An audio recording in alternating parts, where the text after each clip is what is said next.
It is 8:54 a.m. on a Saturday morning, and it's officially day 11 of the government shutdown. So let's talk about where everything stands while I make my morning coffee. Just for context, my name is Camila. I'm a political reporter based in DC, and I cover Congress, and I've been covering this government shutdown every single day. This week, there's been a lot of commotion from lawmakers. There's been a lot of arguments caught on camera and off of camera between lawmakers, both Republicans and Democrats. They're both blaming each other for what's happening. Today, there are currently no votes that are going to go on for lawmakers to vote for any proposal to reopen the government, and that has drawn a lot of frustration from constituents, from Americans that are just kind of saying, what is going on? My hair looks a little weird. It's just because I washed it last night.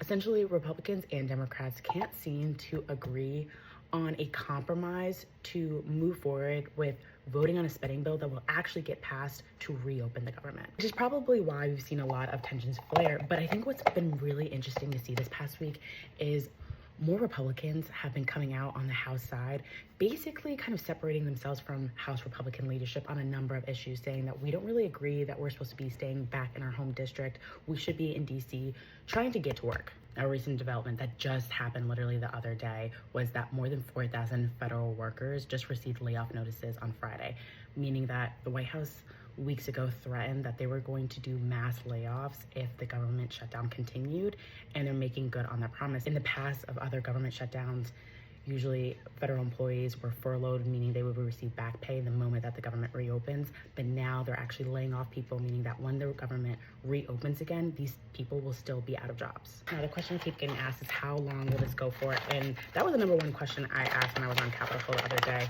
And lawmakers essentially told me that this could go on for weeks because they really don't see any deal in sight. It's kind of like, okay, the last government shutdown that happened in 2018, that lasted for 35 days. That was the longest government shutdown to happen in U.S. history.